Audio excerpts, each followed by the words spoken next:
Existe-t-il une différence fondamentale entre panafricaniste et kamite? Si la question mérite d'être posée, il convient d'entrée de jeu de décliner une approche méticuleuse pouvant admettre quelques éléments de réponse. Avant toute chose, disons-le, il ne s'agit point pour nous de porter le moindre regard critique sur le combat pour la restauration de l'histoire du continent noir et encore moins sur la démarche de réappropriation de son passé glorieux par le peuple noir. Il s'agit tout au contraire de tenter de mettre ensemble deux fractions d'un même mouvement qui a le vent en poupe aujourd'hui plus que jamais. Les préalables ainsi posés, je vous invite à rester jusqu'à la fin si d'aventure pour vous notre ligne éditoriale traînait encore quelques zones d'ombre.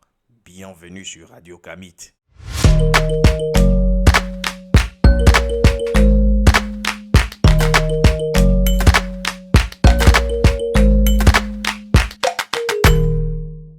Bonne année à tous les Kamites. Mais non, je ne perds pas le nord. Cela fait bientôt 6 millénaires et un peu moins de 3 siècles que la plus ancienne civilisation du monde a son calendrier. Voyez-vous, je préfère parler de la plus ancienne civilisation du monde plutôt que de citer le nom Afrique. C'est un fait et Cheikh Anta Diop l'a démontré en son temps. La civilisation noire est bien antérieure à toute autre civilisation sur le globe et le mot Afrique, s'il fallait y revenir, n'apparaît que trop tard, il y a un peu plus de 2000 ans.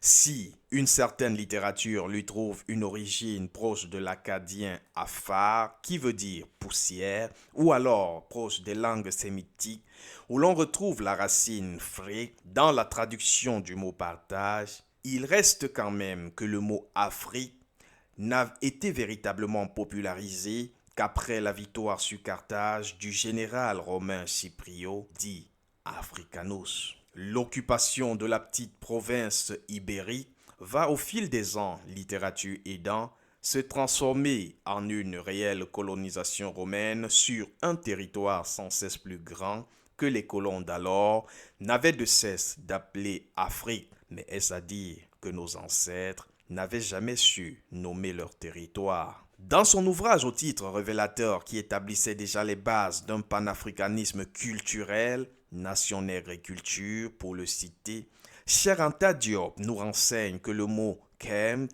translittéré Kemet, qui veut dire noir ou tout simplement la noire, était utilisé par les Égyptiens antiques pour désigner leur territoire, tout comme on parlerait aujourd'hui de l'Europe blanche, pour préciser si besoin il le faut, qu'il ne s'agit pas plus de la couleur de la terre que de la couleur des habitants qu'on y trouve. Et pour compléter la liste sans être tranchant sur la question, l'Égypte dont il est question n'est rien d'autre que le continent noir tout entier. Quand vous l'avez dit, vous êtes tout de suite taxé de complotiste ou alors accusé de conspiration. Mais nous n'avons rien de complotiste, nous n'avons surtout à conspirer contre personne.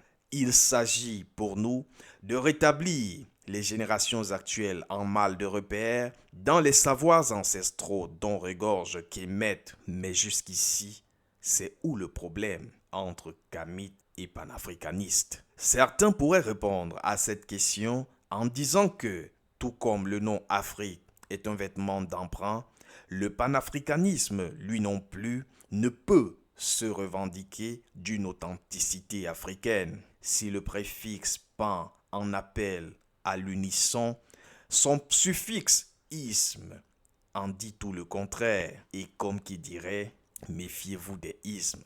Partout où il y a des ismes, il n'y a que division. Et c'est ainsi que d'aucuns ont pu d'ailleurs voir un panafricanisme de gauche dans l'approche d'Ousmane Sonko, Bassirou Diomaye Faye et puis quoi encore.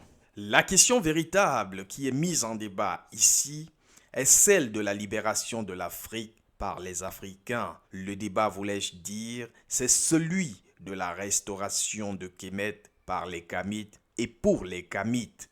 Restauration sans jamais y mêler le ventre, au risque de compter parmi les invités à table avec pour seul menu l'Afrique. comprenne qui le veut, si tant est que un menu, c'est fait pour être dégusté. Le débat, disais-je, c'est comment se débarrasser des vêtements d'emprunt pour retrouver et intégrer l'héritage de nos ancêtres. Répondre à cette question ne tient pas à intégrer forcément une catégorie. Kamite ou panafricaniste, ce sont tes actes et seulement tes actes qui feront parler de toi, même après toi.